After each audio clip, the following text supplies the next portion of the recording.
ओम शांति। 19 जनवरी 2016 साकार महावाक्य। बाबा कहते, मीठे बच्चे, ग्रेट ग्रेट ग्रैंडफादर अर्थात सर्व धर्म पिताओं का भी आदि पिता है प्रजापिता ब्रह्मा, जिसके ऑक्यूपेशन को तुम बच्चे ही जानते हो। माना ब्रह्मा बाबा को आप बच्चे ही जानते हो। वो कौन है, क्या करते हैं, कैसे करते हैं, ये सब आप बच्चे ही जानते हो। उनका ऑक्यूपेशन क्या है, ये भी तुम बच्चे ही जानते हो। और सर्व धर्म पिताओं का भी आदि पिता है प्रजापिता ब्रह्मा। आज का प्रश्न, कर्मों को श्रेष्ठ बनाने की युक्ति क्या है? उत्तर, इस जन्म का कोई भी कर्म बाप से छिपाओ नहीं। श्रीमत के अनुसार कर्म करो तो हर कर्म श्रेष्ठ होगा। तो हर कर्म श्रेष्ठ होगा। सारा मदार कर्मों के ऊपर है। अगर कोई पाप कर्म करके छिपा लेते तो उसका 100 गुना दंड पड़ता। पाप वृद्धि को पाते रहते, बाप से योग टूट जाता। फिर ऐसे छिपाने वालों की सत्यानाश हो जाती। इसलिए सच्चे बाप के साथ सच्चे रहो। ओम शांति। मीठे मीठे सीखी लदे बच्चे यह तो समझते हैं इस पुरानी दुनिया में अब थोड़े दिन के हम मुसाफिर हैं। दुनिया के मनुष्य तो समझते हैं 40,000 वर्ष यहाँ और रहने का है। तुम बच्चों को तो निश्चय है ना, ये बातें भूलो नहीं। यहाँ बैठे हो तो तुम बच्चों को अंदर में बहुत बहुत गदगद होना चाहिए। इन आंखों से जो कुछ देखते हो ना बच्चे, ये तो विनाश होने का है। आत्मा तो अविनाशी है। ये भी बुद्धि में है, हम आत्मा ने पूरे 84 जन्म लिए हैं। अब बाप आया है ले जाने के लिए। पुरानी दुनिया जब पूरी होती है तब बाप आते हैं ना नई दुनिया बनाने। नई दुनिया से पुरानी और फिर पुरानी दुनिया से नई दुनिया। इस चक्र का तुम्हारी बुद्धि में ज्ञान है। नई से पुरानी, पुरानी से नई कैसे होती है, इस चक्र का तुम्हारी बुद्धि में ज्ञान है। अनेक बार हमने ये चक्र लगाया है। अभी ये चक्र पूरा होता है, फिर नई दुनिया में हम थोड़े से देवता ही रहेंगे, मनुष्य नहीं होंगे। मनुष्य नहीं होंगे, क्या होंगे? देवता है। अभी हम मनुष्य से देवता बन रहे हैं, ये तो पक्का निश्चय है ना। बाकी कर्मों पर ही सारा मदार है। मनुष्य उल्टा कर्म करते हैं तो वे अंदर खाता जरूर है। इसलिए बाप पूछते हैं, इस जन्म में ऐसे कोई पाप तो नहीं किए हैं? ये है ही छी रावण राज्य। ये भी तुम समझते हो। दुनिया नहीं जानती कि रावण किस चीज का नाम है। बापूजी कहते थे राम राज्य चाहिए, परंतु अर्थ नहीं समझते थे। अभी बेहद का बाप बच्चों को वर्षा दे रहे हैं। अभी तुम भक्ति नहीं करते हो, अभी बाप का हाथ मिला है। अभी तुम भक्ति नहीं करते हो, अभी तुम्हें बाप का हाथ मिला है। बाप के सहारे बिगड़ तुम विश्व वैतरणी नदी में गोते खाते रहते थे। आधा कल्प है ही भक्ति। ज्ञान मिलने से तुम नई दुनिया सतयुग में चले जाते हो। अभी तुम बच्चों को यह निश्चय है, हम बाबा को याद करते करते पवित्र बन जाएंगे, फिर पवित्र नए राज्य में आएंगे। ये ज्ञान भी अभी इस पुरुषोत्तम संगम युग पर ही तुमको मिलता है। यह ही पुरुषोत्तम संगम युग, जबकि तुम छी से गुल गुल कांटों से फूल बन रहे हो। कौन बनाते हैं? कौन बनाते हैं कांटों से फूल? कौन बनाते हैं? बाप। कौन बनाते हैं? बाप। बाप को जाना है, बाप को जाना है। हम आत्माओं का वे बेहद का बाप है। लौकिक बाप को बेहद का बाप तो नहीं कहेंगे। पारलौकिक बाप आत्माओं के हिसाब से सबका बाप है। फिर ब्रह्मा का भी ऑक्यूपेशन चाहिए ना। तुम बच्चे सबका ऑक्यूपेशन जान चुके हो। इस समय तुम बच्चे सबका ऑक्यूपेशन जान चुके हो।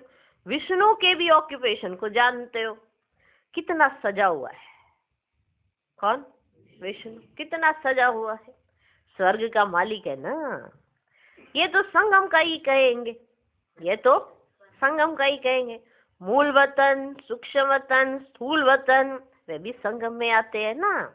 आप समझाते हैं पुरानी दुनिया और नई दुनिया का यह संगम है।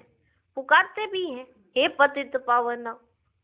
पावन दुनिया है नई दुनिया और पतित दुनिया है पुरानी दुनिया, ये भी तुम जानते हो।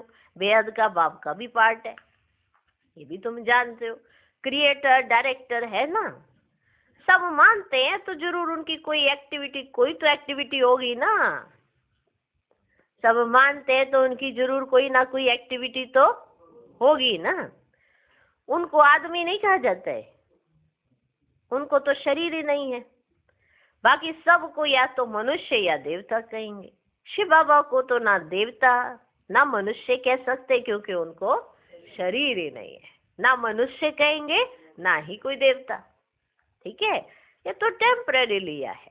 खुद कहते हैं मीठे मीठे बच्चों को शरीर बिगड़ राजयोग कैसे सिखलाओ। मुझे मनुष्यों ने ठीक कर भीतर में कह दिया है, परंतु अभी तो तुम बच्चे समझते हो ना मैं कैसे आता हूँ। समझते हो ना ये बात समझते हो ना कि मैं कैसे आता हूँ।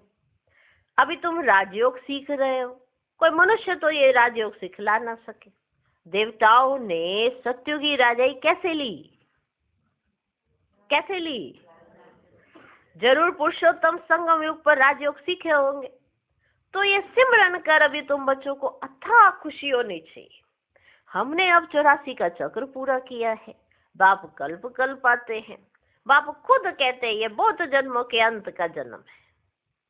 श्री कृष्ण जो स्वर्ग का प्रिंस था ना, सत्युग का सबसे पहला प्रिंस, वही फिर 84 का चक्र लगाते हैं। जो श्री कृष्ण है ना, सत्युग का सबसे पहला प्रिंस, वही फिर 84 का चक्र लगाते हैं। तुम शिव के तो 84 जन्म बताएंगे नहीं, तुम्हारे में भी नंबरवार पुरुषार्थ अनुसार जानते हैं। माना बाबा को कौन है, कैसे है, क्या करते हैं, ऐसा हम सब में नंबरवार पुरुषार्थ अनुसार जानते हैं। पता सबको एक जैसा पता पड़ गया है, लेकिन उसको समझने के लिए बुद्धि हर एक के पास नंबरवारी है, इसीलिए जानते भी सब नंबरवार पुरुषार्थ अनुसार। माया बहुत कड़ी है, किसको भी छोड़ती ही नहीं है। ये बाप अच्छी रीति जानते हैं कि माया बहुत कड़ी है, किसको भी छोड़ती नहीं है। ये बाप बहुत अच्छी रीति जानते हैं।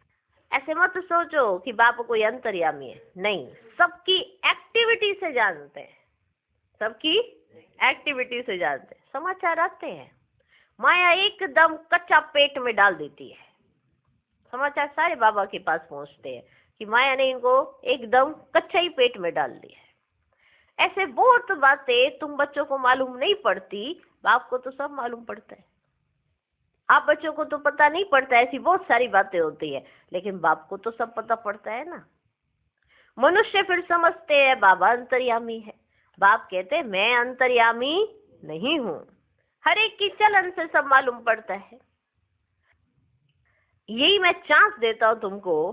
क्या चांस देता हूँ? कि तुम सच बोल सको। क्योंकि जब हम बोलते नहीं है ना और कह देते हैं बाबा तो सब जानते होंगे, तो फिर हम एक और झूठ बातें करने के लिए तैयार खड़े रहते हैं। क्योंकि जब किसी को सच बताना होता है ना तो अंदर लज्जा आती है। सच बताना होता है ना तो लज्जा आती है। इसीलिए हम क्या कह देते हैं, भगवान तो सब जानते ही है ना, हमको बताने की क्या जरूरत है, वो तो अंतर्यामी है ही है। इसलिए बाबा ने ये बताया मैं कोई अंतर्यामी नहीं हूँ। तुम क्या करते हो क्या नहीं करते हो अभी बता सकते हो सामने से, क्योंकि मैं आके बैठा हूँ। तुम सच सच सुनाएंगे तो जो तुमने किया है वो आधा हो जाएगा, हल्के हो जाओगे। अब सुनाते नहीं हो तो एक गलती फिर से बार बार रिपीट करते रहते हो, वही वाली गलतियां फिर से रिपीट। जब सुना दोगे तो खुद पे लज्जा आने लगेगी कि अरे हमने बाबा के सामने माना है कि हमसे ये गलती हुई, दोबारा हम रिपीट नहीं करेंगे, फिर लज्जा आएगी। लेकिन जब सुनाते नहीं है और सोचते अरे देखो ना बाबा आप तो देख ही रहे हो ना, ये गलती हम कर रहे हैं आप तो देख ही रहे हो, हम क्या करें आप तो जानते ही हो, ऐसे अपने आप को एक और गलती के लिए तैयार कर लेते हैं। जब सच सुनाना होता है ना तो फिर लज्जा आती है। इसलिए बाबा हमेशा कहते हैं ऐसे मत समझो कि मैं अंतर्यामी हूं। मैं तुम्हारी चलन से जान जाता हूं कि तुम क्या करते होंगे, कितना तुमने विकारों को छोड़ा है, कितना नहीं छोड़ा है। ये तुम्हारी चलन, तुम्हारी एक्टिविटी ये सब बताती है, तुम्हारा चेहरा ये सब बताता है। बाप कहते मैं अंतर्यामी नहीं हूँ, हर एक की चलन से सब मालूम पड़ता है। बहुत चीची चलन चलते हैं, बाप बच्चों को खबरदार करते हैं, माया से संभालना है। माया ऐसी है, किसी ना किसी रूप में एकदम हप कर लेती है, फिर भल बाप समझाते हैं तो भी बुद्धि में नहीं बैठता। इसलिए बच्चों को बहुत खबरदार रहना है। काम महाशत्रु है, मालूम भी ना पड़े कि हम विकार में गए, ऐसे भी होता है। कईयों का तो ऐसा बुद्धि चटकी हुई है, उनको पता ही नहीं पड़ता है।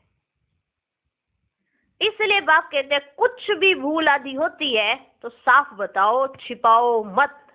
जब मुख से बताएंगे तो मालूम चलेगा ना कि ये मैंने गलती की है, ये मैंने गलती नहीं करनी चाहिए। और ऐसे ही कह देते नहीं, बाबा को तो सब पता है, बाबा को सब पता है, ऐसे कह के अपने आप को ढकते चले जाते। बाबा आप तो जानते हो ना मैं कौन हूँ, कैसा हूँ। बाबा कहते मैं नहीं जानता, तुम बताओ सामने से। सीधा सीधा स्पष्ट सा ज्ञान है, मैं आया हुआ हूँ, सच सच सुनाओ, बताओ, और तुम्हारा आधा माफ हो सकता है। पूरा साफ नहीं होगा, आधा माफ होगा। पूरा साफ नहीं, आधा माफ। लेकिन ऐसा सच बताने की अंदर हिम्मत चाहिए, क्योंकि अपने आप को तो हर कोई जानता है कि मैंने क्या किया क्या नहीं किया। अपने आप के बारे में हर कोई जानता है, लेकिन इस मुख के द्वारा बताने में बहुत लज्जा आती है ना। इसी लज्जा को तो मारना है। तो सच्चे बाप के साथ सच्चा रहना। काम महाशत्रु है, मालूम भी ना पड़े कि हम विकार में गए, ऐसे भी होता है। इसलिए बाप समझाते हैं कुछ भी भूल आदि होती है तो साफ बताओ, छिपाओ मत, नहीं तो 100 गुना पाप हो जाएगा जो अंदर में खाता रहेगा, एकदम गिर पड़ेंगे। सच्चे बाप के साथ बिल्कुल सच्चा होना चाहिए, नहीं तो बहुत बहुत घाटा है। माया इस समय तो बहुत कड़ी है, ये रावण की दुनिया है। हम इस पुरानी दुनिया को याद ही क्यों करें, हम तो नई दुनिया को याद करें जहां अब जा रहे हैं। बाप नया मकान बनाते हैं तो बच्चे समझते हैं ना हमारे लिए मकान बन रहा है, खुशी रहती है। यह है बेहद की बात, हमारे लिए नई दुनिया स्वर्ग बन रही है। स्वर्ग में जरूर मकान भी होंगे रहने लिए। अब हम नई दुनिया में जाने वाले हैं, जितना बाप को याद करेंगे ना उतना गुल गुल फूल बनेंगे, उतना जितना बाप को याद करेंगे उतना गुलगुल फूल बनेंगे। हम विकारों के वश कांटे बन गए। बाप जानते हैं माया आधा को तो, जो आधे होते हैं ना उनको तो एकदम ही खा जाती है। जो आधे होते हैं, जो बेचारे डर डर के चल रहे होते हैं, पता नहीं चला जाएगा कि नहीं, पता नहीं चला जाएगा नहीं। जो आधे होते हैं ना उनको माया तो मुंह में ही डाल के रखती है, उनको कच्चा ही खा जाती है, उन्हें पकाती भी नहीं है, ना ही कोई मेहनत लगती है माया को उनके लिए। एक ही झापड़ मारती है, वो सो जाते हैं, माना चल ही नहीं पाते ज्ञानों में। एक ही धपड़ लगने से उनकी हालत ऐसे हो, मूर्छित हो जाते हैं, चल नहीं पाते हैं ज्ञानों में, उनकी धारणा ही पक्की नहीं हो पाती। सुनते जरूर है पर अनसुने जैसे, क्या सुन रहे हैं फिर कुछ पता नहीं। ठीक, बाप जानते हैं माया आधा को तो एकदम ही खा जाती है। तुम भी समझते हो जो नहीं आते हैं वे तो माया के वश हो गए ना, बाप के पास तो आते नहीं। ऐसे माया भूतों को हप कर लेती है। बहुत अच्छे अच्छे कह कर जाते हैं हम ऐसे करेंगे, ये करेंगे, हम तो यज्ञ के लिए प्राण देने को तैयार हैं। आज वह है ही नहीं। तुम्हारी लड़ाई है ही माया के साथ। दुनिया में कोई नहीं जानते माया के साथ लड़ाई कैसे होती है। अभी तुम बच्चों को बाप ने ज्ञान का तीसरा नेत्र दिया है, जिससे तुम अंधियारे से सोजरे में आ गए हो। आत्मा को ये ज्ञान नेत्र देते हैं तब बाप कहते अपने को तुम आत्मा समझो, बेहद के बाप को याद करो। भक्ति में तुम याद करते थे ना, कहते भी थे आप आएंगे तो बलिहार जाएंगे। कैसे बलिहार जाएंगे ये थोड़ी जानते थे। अभी तुम समझते हो हम जैसे आत्मा है वैसे बाप भी है, बाप का है अलौकिक जन्म। तुम बच्चों को कैसे अच्छी रीति समझाते हैं, है ना। खुद कहते हो ये तो वही बाप है जो कल्प कल्प हमारा बाप बनते हैं। हम भी बाबा बाबा कहते हैं, बाप भी बच्चे बच्चे कहते हैं। वही टीचर के रूप में राजयोग सिखलाते हैं, और तो कोई राजयोग सिखला ना सके। विश्व का तुमको मालिक बनाते हैं, तो ऐसे बाप का बनकर फिर उसी टीचर की शिक्षा भी लेनी चाहिए ना। खुशी में गदगद होना चाहिए। अगर छी छी बना तो वह फिर खुशी आएगी नहीं। अगर छीछी बना तो वह फिर खुशी आएगी नहीं, बल्कि कितना भी माथा मारे फिर जैसे वह हमारा जाति भाई नहीं है। यहाँ मनुष्यों के कितने सरनेम होते हैं, तुम्हारा सरनेम देखो कितना बड़ा है। यह है ग्रेट ते ग्रेट, माना बड़े ते बड़ा, ग्रेट ग्रेट ग्रैंडफादर ब्रह्मा, उनको कोई जानते ही नहीं। शिव बाबा को तो सर्वव्यापी कह दिया है, ब्रह्मा का भी किसको पता ही नहीं पड़ता। चित्र भी है ब्रह्मा विष्णु शंकर के, ब्रह्मा को सूक्ष्मवतन में ले गए हैं, बायोग्राफी तो कुछ नहीं जानते। सूक्ष्मवतन में ब्रह्मा को दिखाते हैं, फिर प्रजापिता ब्रह्मा कहाँ से आएगा, वहां बच्चे अडॉप्ट करेंगे क्या? सूक्ष्मवतन में बैठ के बच्चे अडॉप्ट करेंगे क्या? किसको कोई पता ही नहीं है। प्रजापिता ब्रह्मा कहते हैं परंतु बायोग्राफी नहीं जानते। बाप ने समझाया है ये हमारा रथ है, ये हमारा रथ है। बहुत जन्मों के अंत में हमने ये आधार लिया है। ये पुरुषोत्तम संगम युग गीता का एपिसोड है, माना एपिसोड सीरीज चल रही है अभी। कौन सी? पुरुषोत्तम संगम युग गीता का एपिसोड है। पवित्रता भी मुख्य है। पति से पावन बनना कैसे है ये दुनिया में किसको भी पता नहीं है। साधु संत आदि कभी ऐसे नहीं कहेंगे कि देह सहित सबको भूलो, एक बाप को याद करो तो माया के पाप कर्म सब भस्म हो जाएंगे। कोई गुरु ऐसे कभी नहीं कहेंगे, ये तो बाप ही कह सकते हैं। बाप समझाते हैं ये ब्रह्मा कैसे बनता है। छोटेपन में गामड़े का छोरा था, 84 जन्म लिए हैं, फर्स्ट से लेकर लास्ट तक। तो नई दुनिया सो फिर पुरानी हो जाती है। अभी तुम बच्चों की बुद्धि का ताला खुला है, तुम समझ सकते हो, धारणा कर सकते हो। अभी तुम बुद्धिमान बने हो, आगे बुद्धिहीन थे। अभी बुद्धिमान बने हो ना, आगे बुद्धिहीन थे। यह लक्ष्मी नारायण बुद्धिवान है और यहाँ बुद्धिहीन है। सामने देखो ये पैराडाइज के मालिक है ना, श्री कृष्ण स्वर्ग का मालिक था, फिर गावड़े का छोरा बना है। तुम बच्चों को ये धारण कर फिर पवित्र भी जरूर बनना है। मुख्य है ही पवित्रता की बात। लिखते भी हैं बाबा, माया ने हमको गिरा दिया, आंखें क्रिमिनल बन गई। बाप कहते अपने को आत्मा समझो, बस अब तो घर जाना है, बाप को याद करना है।